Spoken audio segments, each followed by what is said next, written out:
Hi, everyone. This is Making Accessibility Accessible as presented at Slate Summit 2023. We're excited to share a little bit of information with you all today about how to make Deliver, portals, and other areas in Slate more accessible. But first, a little about us. Two of us today. I'll let my colleague Melissa start things off, and we'll take it from there. Hi, everyone. My name is Melissa Layton. I'm a Slate technical strategist at Carnegie, and my Carnegie Chem personality assessment archetype is the forward-thinking and inquisitive ambassador, shown by my colors green, purple, and yellow. I have a background prior to working at Carnegie in undergraduate admissions and admission operations, and I'll turn it over to Nick. Thanks so much, Melissa. I'm Nick Porcella. I'm the senior Slate training strategist with Carnegie. Been with the team about 2 years. I have a higher ed background as well. I was in higher ed for about 6 years, doing a lot of Deliver work. I was also a former teacher. That's where I got interest in working in accessibility, as I was also a special education teacher doing a lot of that lesson planning. So we're excited to spend some time with you today. My Carnegie colors are pink, green, maroon. That is the industrious and meticulous philosopher. The reason we include these today is actually to start our conversation about accessibility right away. Is that you see on this slide, we have just colors. And as you're going to learn throughout our presentation today, there's a lot of ways that you can and should make your content in Slate more accessible. And one way we're doing that on this slide is we're providing some alt text, something we'll chat about, but we're also providing a second mode of indication. So instead of just pink, green, and maroon, which for someone who maybe experiences color blindness would become inaccessible, we're also abbreviating GPY, PI, GM for those colors. So I'll turn it over to Melissa to get us started, and then we'll dive into some concrete takeaways for making Slate more accessible. Great. Our guiding principle for today's session is the idea that designs created to benefit people with disabilities will benefit a much larger user group. So don't think of this as something you're doing just for one specific population, because a lot of the things that we're going to be covering will improve the user experience overall for your emails, portals, and other areas of Slate. So that will be a lot of different talking points, but these aren't all of the things that you can do to improve your accessibility. I do want to stress that these are just a good starting point to get you started. For our agenda, Nick will discuss a little bit more about Accessibility 101, some of the basics and why it's important, and then we'll alternate discussing Slate accessibility takeaways and some of those best practices. Thanks again. So as we are diving in, we're going to chat about accessibility in general. So this is going to be not specific to Slate, but more generally, what are some key takeaways? And I think the biggest part of our presentation, the key takeaway is we want everyone watching this and taking part in accessibility to build empathy. If that's the only thing that you're taking away from this, that is totally fine.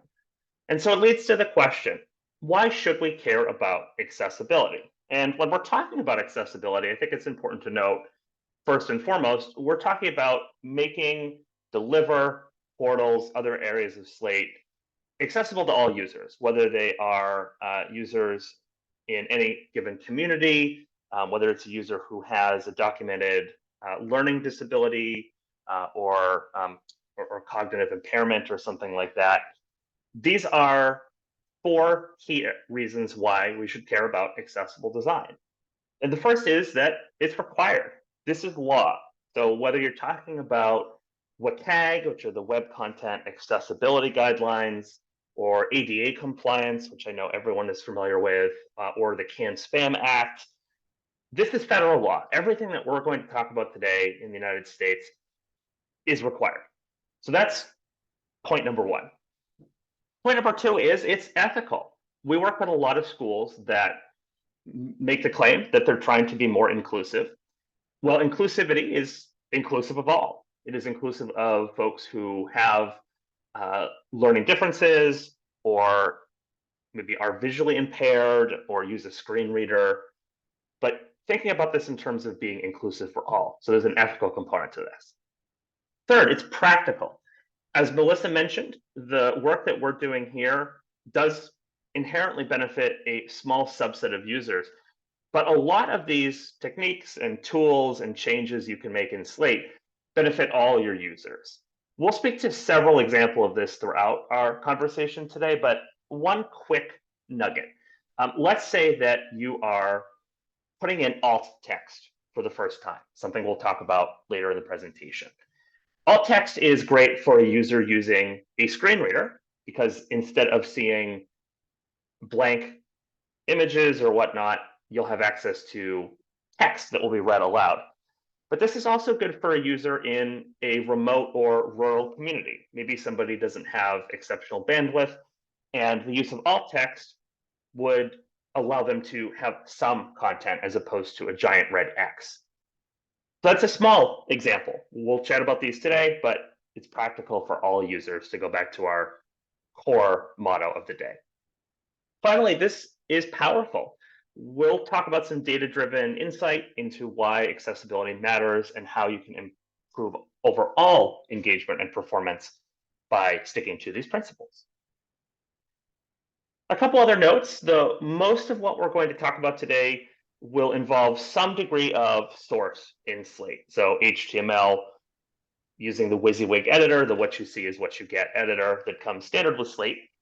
You do not have to be an HTML expert. In fact, Melissa and I, neither of us started with HTML expertise. We've built it through time and work and practice and mistakes. Just know that a lot of what we'll talk about will live in this section of Slate. Go explore, go play around with it. It does not have to be scary. One other thing I can encourage as well is if you are a user who's never worked with a screen reader, I really recommend it. It's an extremely humbling experience. So if you are a Mac or Apple user, I believe that these come standard with a lot of Apple devices, so you can search for that. If you're on Windows or Android or another device, there are dozens of free, even trial screen readers that you can download and test online. Try one out. It's a really great tool and something that you can use to build empathy, learn about how these things work behind the scenes. This is how we've done a lot of our learning ourselves. But I'll turn it over to Melissa to begin to talk about accessibility in Slate. All right, perfect. We'll actually get started with the title element. This is one of the first things you'll start to do in a portal, and is also something you should do in your deliver messages as well. It's essentially providing a title with giving a little bit more context to the email or portal, so that when subscribers are using a screen reader, it is the first thing that it reads out to say an email from Carnegie Higher Ed or Carnegie Test Portal, to show them what exactly they are looking at and will be getting more information about. To add this, you will go into your source and look for the opening title tag and the closing title tag, as we have highlighted here on this slide. And right in between those opening and closing tags is where you'll put your message. So an email from Carnegie Higher Ed. You could also get more specific with all scholarships, or a title that tells a little bit more about what will be in the message. Within portals, there's another way to add this title element. When you set up your method, you will actually have the option of a page title to enter, and it does have a character limit. So if you do have a longer university name, or there's a bit longer of a title you want to include, it will be best to go back into the source and go ahead and add it within the opening and closing title tags, but you do have the ability to add it directly within the method. Second up is talking about language, and this is important because not every email that you write or that you're sending will be in one language or will be in English more specifically.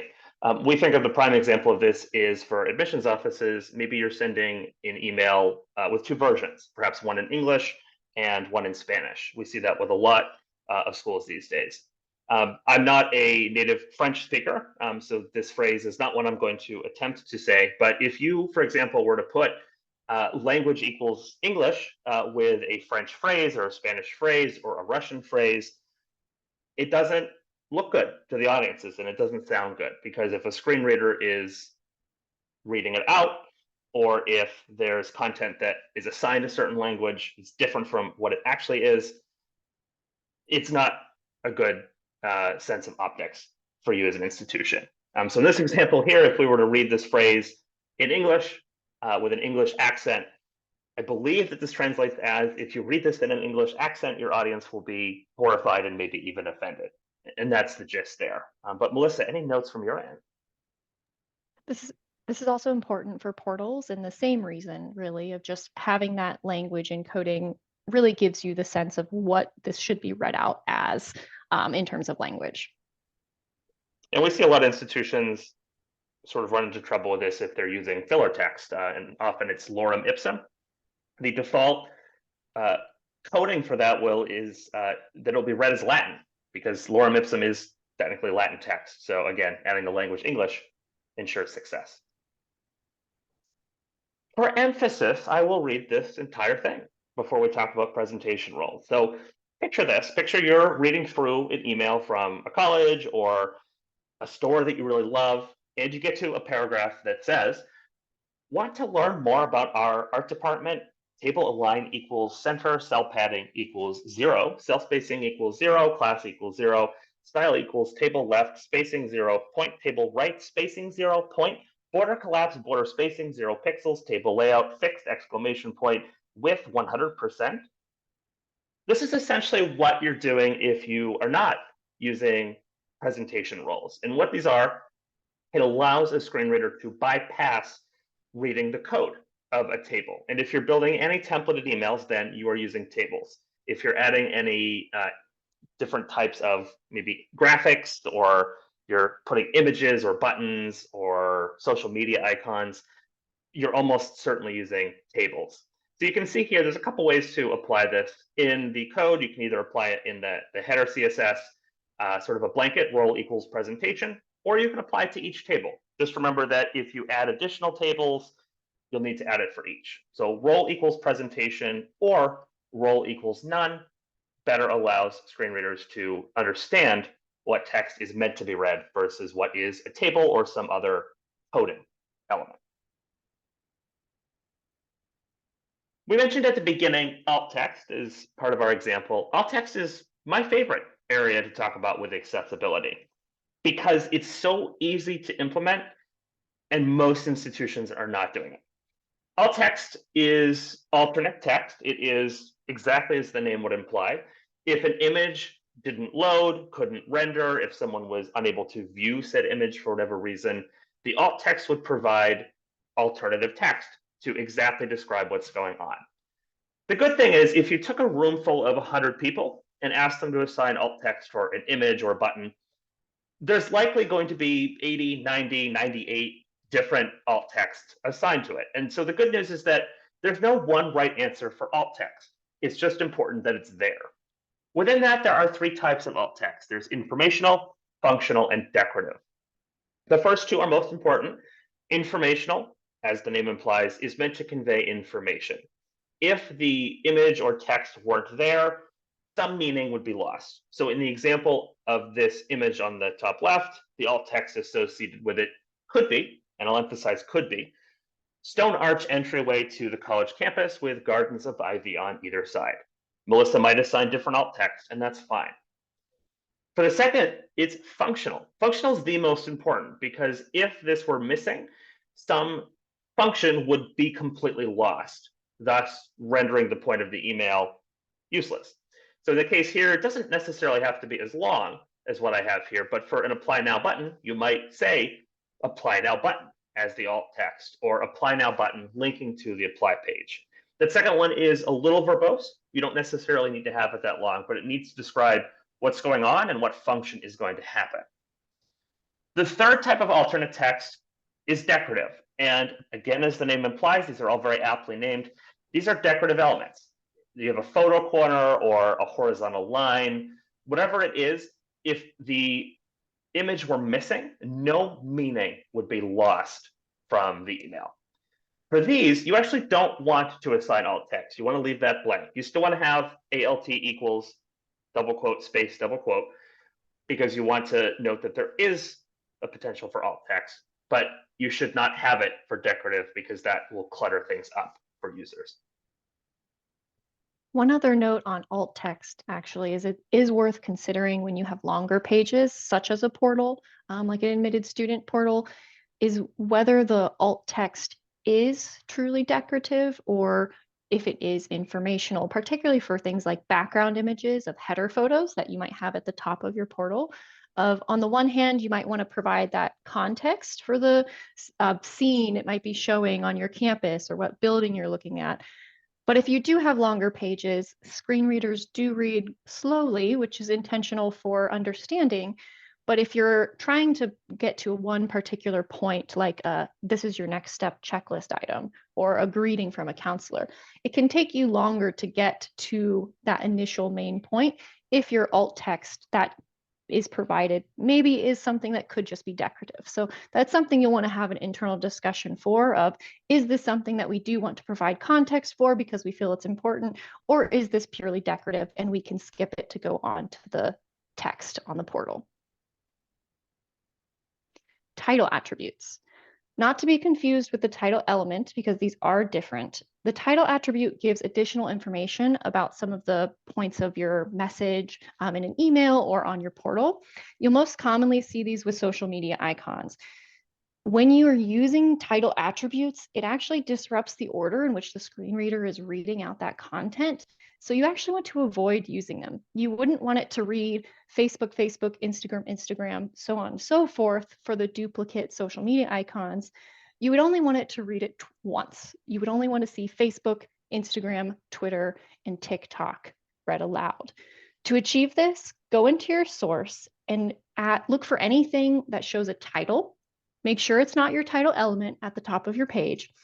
It will typically be within the same line of code as the image or icon or link that it is describing. So you can easily see them typically close together and go ahead and remove that title equals Twitter, for example.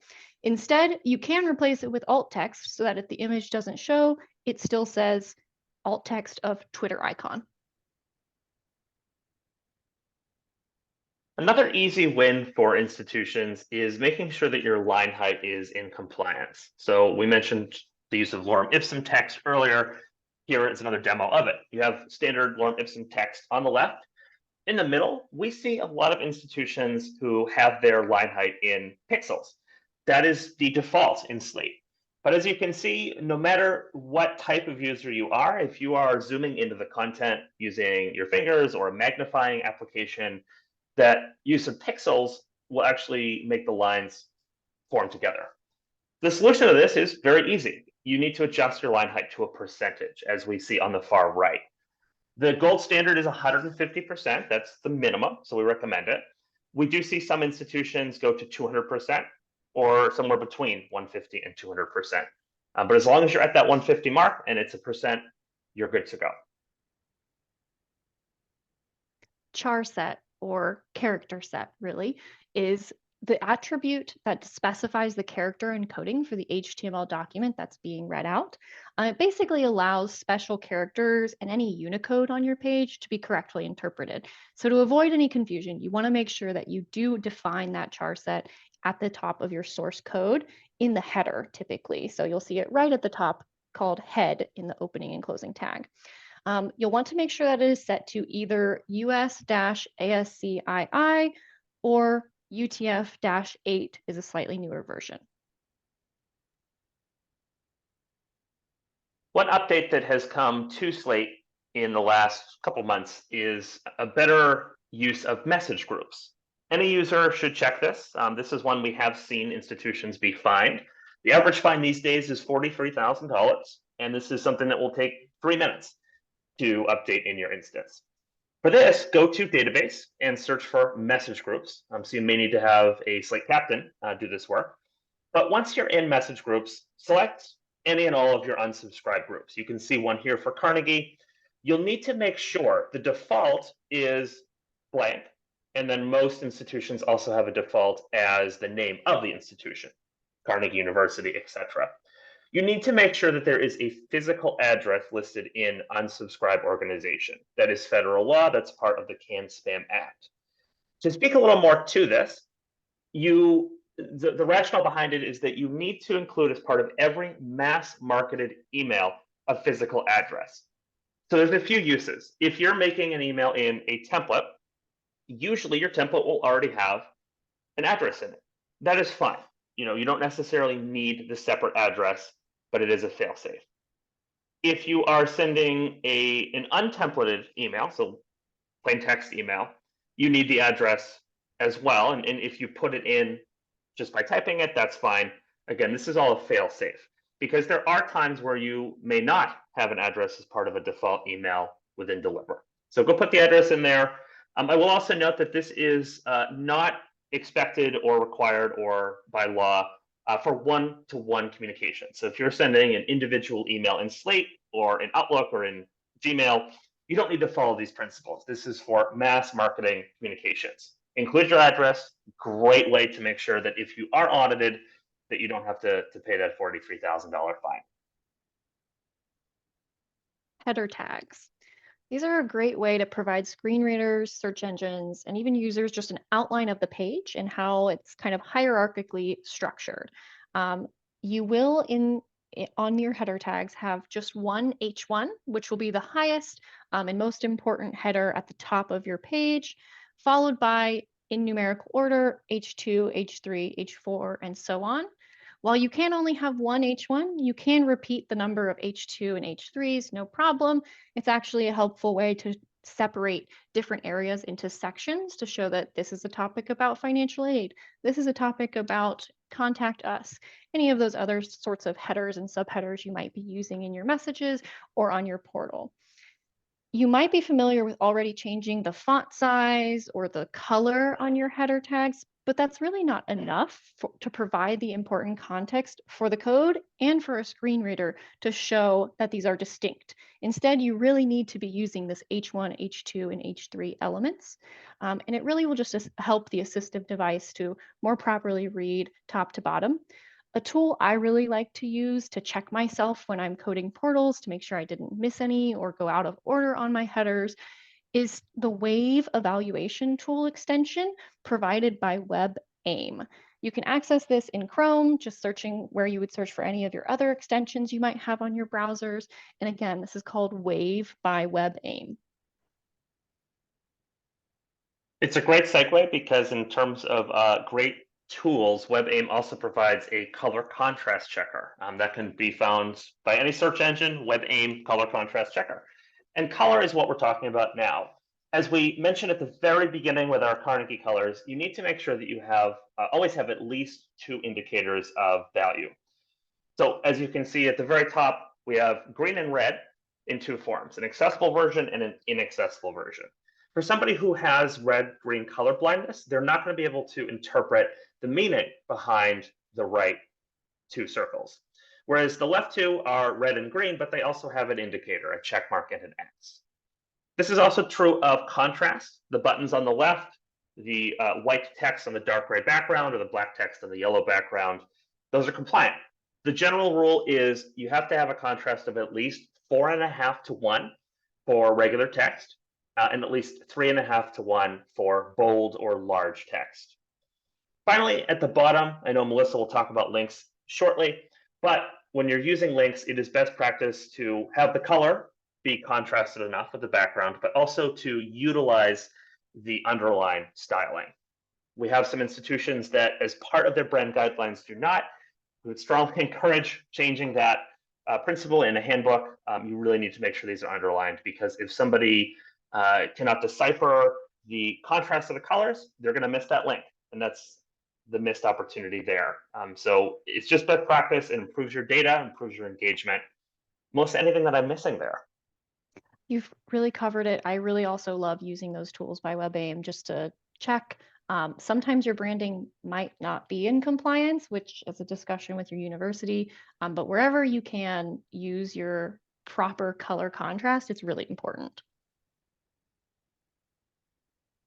We get a lot of questions about animations, infographics, videos, and this is the topic that we could easily spend a whole session on, but I'll just give a couple notes here. For animations first, this would be things like GIFs. It is totally fine to use GIFs in emails, but you want to do a couple things. First and foremost, for anyone who is using emojis that flash or GIFs, the first thing to ensure is that they're flashing no more than 3 times per second. That would be in consideration of users who are epileptic.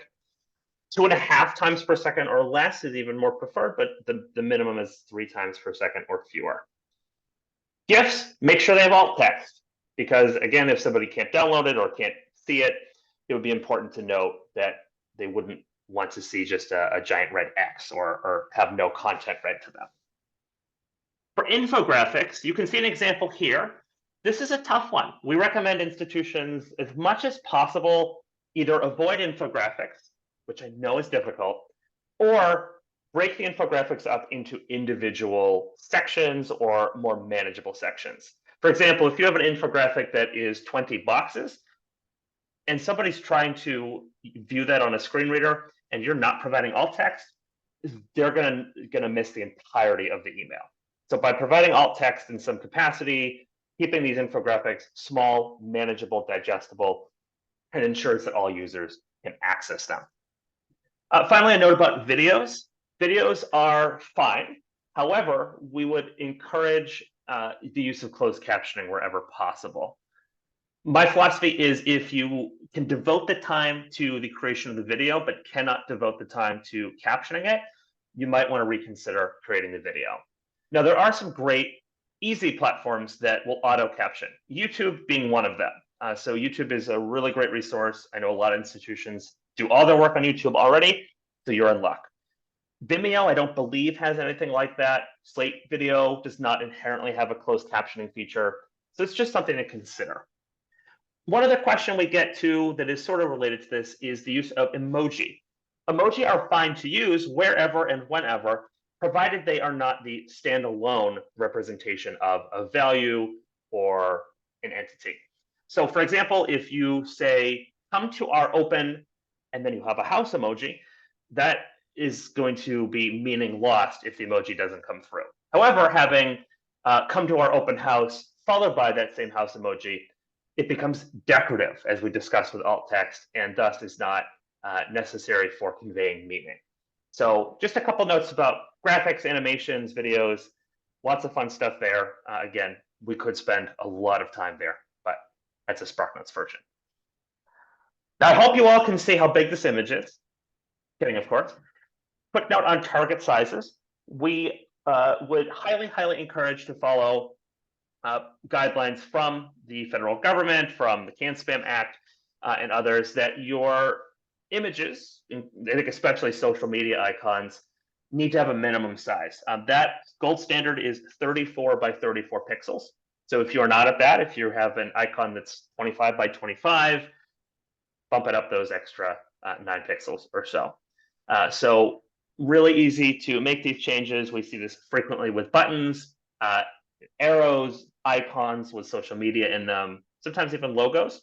This is one where Slate as a whole is not always compliant. There are a lot of areas in Slate across many modules that have icons that are smaller than that. But the gold standard, 34 by 34 pixels.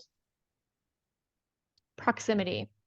When it comes to proximity, you want to group items that are similar to each other together to show that relationship. So rather than having follow us on social media with some descriptive or explanatory text that kind of separates you from the links, maybe isn't as important, and then showing Facebook, Instagram, Twitter, and TikTok as linkable objects, you want to have it more closer together. So have any extraneous text, any descriptions first, then the tagline, follow us on social media, immediately followed by the links for Facebook, Instagram, Twitter, and TikTok, really just making it clear that there's visual feedback that something is finished and that everything is right next to each other where you would expect after hearing follow us on social media. And this is to account for folks who maybe have a memory-related disability. This is one we haven't talked a lot about today, but again, the note that there are many types of disabilities and needs within accessible content, and always considering how can we benefit all users as part of this process. Keyboard functionality.